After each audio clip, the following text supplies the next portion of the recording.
Hii Simba Sports Club yuko pale ugenini dhidi ya Pamba katika uwanja wa CCM Kirumba Mwanza. Ni shughuli nyingine hii. Namna ambavyo kuelekea katika mchezo huu funga meza, ukiweka taswira yako pamoja na tathmini kwa ujumla zaidi, utakuwa ni mchezo wa namna gani ambapo moja kwa moja tunaenda kushuhudia?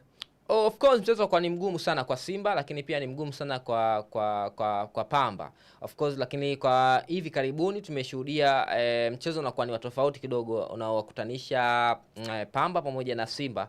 Yes, vitu vingi vimekuwa vikizungumzwa nje ya uwanja, lakini ukiacha hivyo ndani ya dakika 90 pia mchezo unakuwa na ushindani mkubwa. Tukumbuke hata msimu uliomalizika Pamba nadhani miongoni mwa timu ambazo zilikwamisha Simba kuchukua alama zote tatu kama sikosei, kama kumbukumbu zangu zitakuwa vizuri. Alipata sare pale kama sikosei, kama nitakuwa kumbukumbu zangu zimekaa vizuri.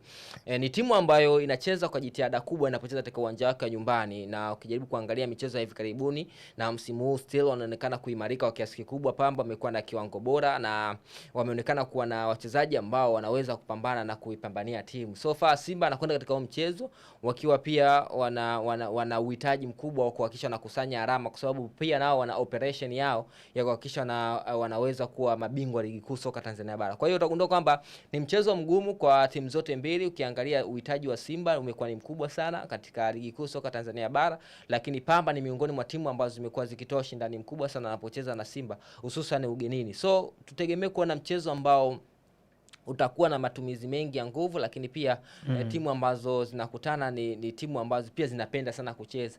Lakini uzuri kwa Simba ama bahati ambao wako nayo Simba, wamepata muda mwingi wa kufanya maandalizi ya kikosi chao, tofauti kidogo na labda tuseme labda na Pamba. Na Pamba naye amepata pia muda, lakini ukiangalia Simba pia amepata muda mwingi zaidi, kwa sababu ukijaribu kuangalia mara baada ya mchezo wake wa zidi ya, kwa sababu mchezo wa TRA uliahirishwa. Ukijaribu kuangalia mchezo wa TRA uliahirishwa, kama leo unaona hapo muda ambao wameupata, lakini wanakwenda kucheza mchezo dhidi ya Pamba, naona wamepata muda pia mwingi wa kufanyaje wa kupumzika. Lakini kitu pekee ambacho sasa hivi kinapelekea mchezo kuonekana kuwa ni mgumu sana ni yale maneno ambayo yamekuwa kizungumzwa nje ya uwanja. Kuna namna bonus kubwa imeahidiwa kwa kikosi cha Pamba, japokuwa wamiliki wenyewe na watu ambao wamekuwa wakisimamia Pamba wamekuwa wakikanusha hizo taarifa, kwa sababu ni taarifa ambazo zinaonesha kama kuna namna ambavyo Pamba inapewa support kubwa wanapoelekea katika mchezo zidi ya Simba Sports. Kwa hiyo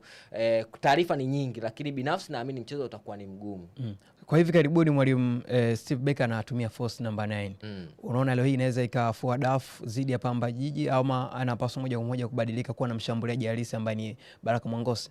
Nadhani force number 9 ni bora zaidi kuliko kumtumia Baraka Mwangosi kwa mtazamo wangu, kwa sababu ukijaribu kuangalia ni mchezaji ambaye atakayecheza kama force number 9 lazima awe expert, mchezaji ambaye wa daraja la juu, na mara nyingi tumeshuhudia kwa hivi karibuni akiwa akimtumia zaidi Ino Luemba, ndio. Kwa hiyo ukiangalia kwa daraja ambayo iko nayo Ino Luemba, lakini ukiacha hivyo Baraka Mwangosi ni mshambuliaji wa kati, bado still utaona kwamba Ino Luemba ana standard na daraja ya kucheza katika hilo eneo. Na uzuri ukicheza na force number 9 kwenye mchezo kama huu zidi ya Pamba, nadhani kwangu mimi inakuwa ni vizuri zaidi, kwa sababu mechi utaifanya hiwe zaidi upande wako, udominate zaidi mpira kwa kiasi kikubwa, na huenda kama Pamba hawatoamka vizuri, ina maana kwa asilimia kubwa atakaa nyuma ya mpira. Sasa unapokuwa nyuma ya mpira kwenye nyakati utahitaji timu icheze zaidi katika eneo la mpinzani. Sasa unapokuwa na Ino Luemba kama force number 9, lakini huku kuona kina Aula pamoja na kina Chama, utakuwa na hiyo advantage ya kumiliki zaidi eneo la mpinzani na kutengeneza nafasi nyingi ambazo zinaweza zikasaidia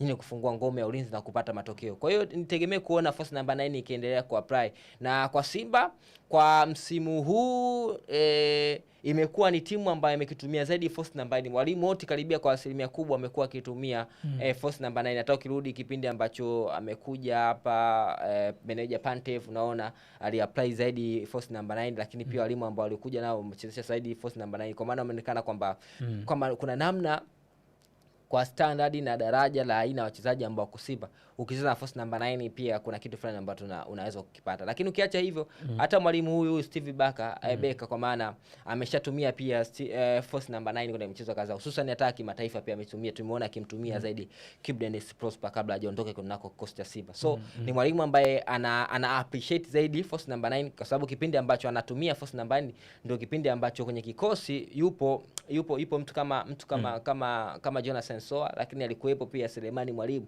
lakini kuna nyakati kati pia nakumbuka alikuwepo Steven Dese Mukwala, lakini bado still akanacheza na force namba 9. Kwamba ni mwalimu pia ambaye kwenye force namba 9 anaonekana anaiusudu, amekuwa akiamini zaidi kuliko kucheza mshambuliaji wa kati. So far naiona Simba kwamba ikienda tena na force namba 9 kwenye huu mchezo. Okay, shukrani sana Funga Meza. Asante sana.